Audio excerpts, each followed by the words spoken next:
I have studied journalism around the world, I have been greatly humbled by the level of courage and commitment displayed by journalists outside the U.S. Because most of them write in another language, I cannot testify to their level of writing and interviewing skills.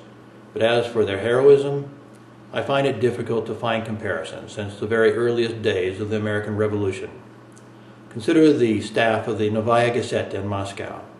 4 journalists from that twice-weekly newspaper were murdered in less than 8 years.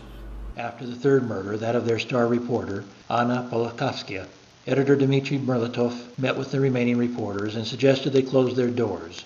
No story was worth dying for, he said, but the reporters wouldn't let him do it. They would not dishonor the sacrifice of their friends and colleagues. That was Anna's attitude, too. She, more than any other member of the staff, had the means and opportunity to leave at any time. She was born in the U.S. to Soviet diplomats. Her birth in America qualified her to be an American citizen. So at any time she could have left Russia to continue her anti-corruption campaign from a position of safety across the sea.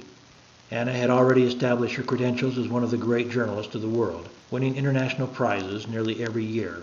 Under the corrupt Russian government, she and the rest of the Novaya Gazeta had to come up with such compelling evidence that judges and prosecutors could not ignore it.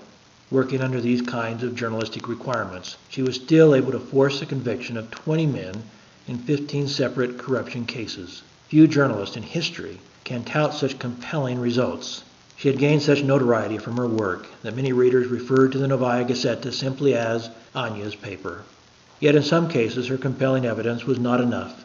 Anna showed that in some locations in his last election, for example, more people voted for former Russian President Vladimir Putin than there were registered voters. The election was a fraud, she said, but nothing could be done. The death threats Anna was receiving were finally too much for her husband to withstand. He finally packed his bags and left. "I can't take it anymore," he told her. Soon after that, she found out she was going to become a grandmother. Certainly these events gave her reason to take her work overseas. She could have made a fortune writing books, teaching at a top university, and speaking to hundreds of thousands of people in the lecture circuit, and still pursue her life's mission as novelist Alexander Solzhenitsyn did from America. However, Anna loved her country too much to leave. She valued truth and hated evil too much. She told a friend shortly before her death that it was precisely because of her children and her future grandchildren that she could not walk away from the fight against corruption and despotism in Russia. Every day the Gazeta journalists go to battle, armed with nothing more than a pen and a keyboard. Unlike soldiers in an army, they have no weapons of self-defense.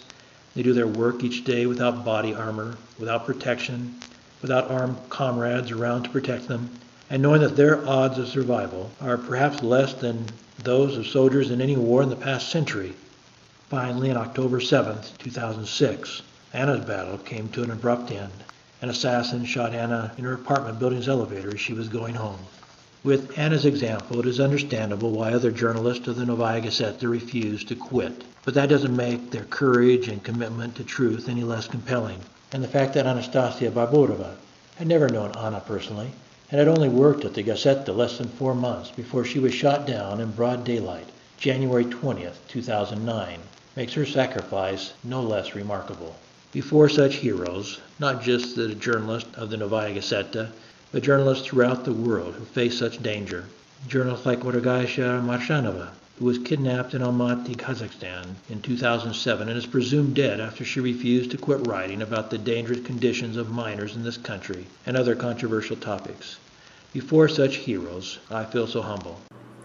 Around the world, 888 journalists like Anna and Anastasia and Orogasia have been killed between 1992 and 2011.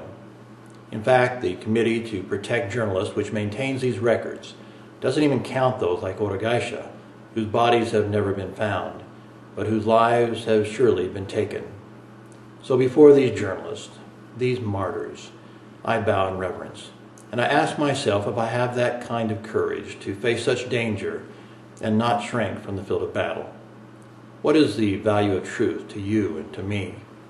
What would we sacrifice for truth? Anna and other such journalists are my heroes. This is Ken Harvey. God bless and good day.